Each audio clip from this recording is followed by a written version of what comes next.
Une nouvelle forme d'économie s'est construite dès la fin du Moyen-Âge à partir de l'expansion de l'Europe dans le monde et de l'essor des échanges qui s'ensuivent. Ces échanges ont permis l'accumulation de capitaux dans les mains d'une bourgeoisie commerçante. Cette bourgeoisie qui a accumulé les capitaux via le commerce des denrées coloniales, mais aussi de ce qu'on appelait le bois d'ébène, l'esclavage, a donc accumulé un capital très important. Ce capital est réinvesti dans de nouvelles activités économiques.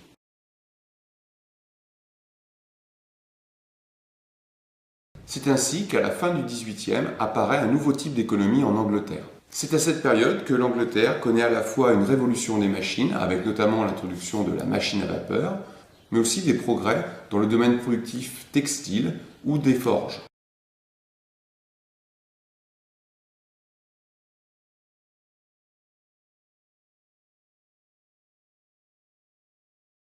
À côté de cette révolution des machines, souvent mise en avant, apparaît d'autres révolutions comme celui de l'organisation du travail ou de la pensée économique. Les machines démultiplient la puissance de travail humain et en abaissent fortement le coût.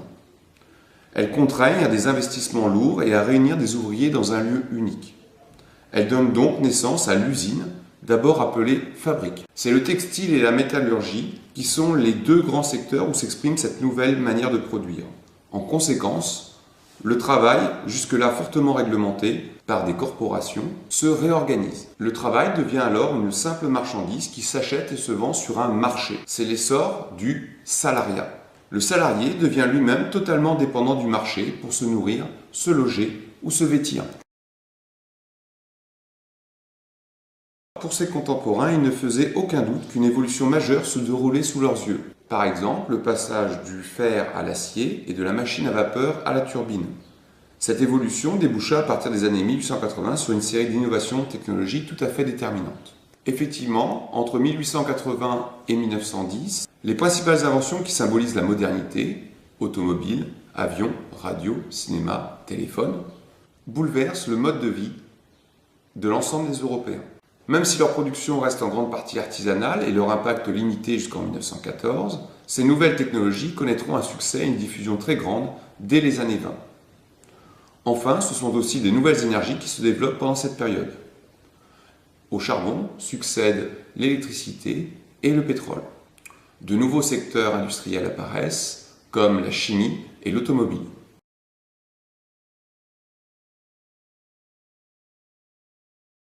Les contemporains sont également frappés par la série de difficultés économiques qui émaillent une progression générale. En effet, à partir des années 1873-1876, l'économie mondiale entre dans une phase de crise baptisée par les acteurs du temps la Grande Dépression, qui prend la forme d'une baisse des prix, en particulier agricoles, et des profits des entreprises. Cette dépression s'éternise jusque dans les années 1896-1897 et provoque également de sérieuses conséquences sociales. Migration, conflits politiques, chômage de masse.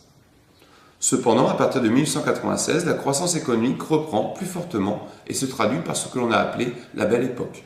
Une période de prospérité s'ouvre, le monde ouvrier, jusque-là misérable, profite de réels progrès. Cette alternance de périodes économiques suscite la curiosité des économistes comme Kondratiev ou Schumpeter, qui tentent dans les années 20 de les expliquer avec beaucoup de difficultés. Néanmoins, ils remarquent que ces périodes forment des cycles réguliers d'une vingtaine d'années qu'ils interprètent finalement comme un mode d'évolution spécifique du capitalisme.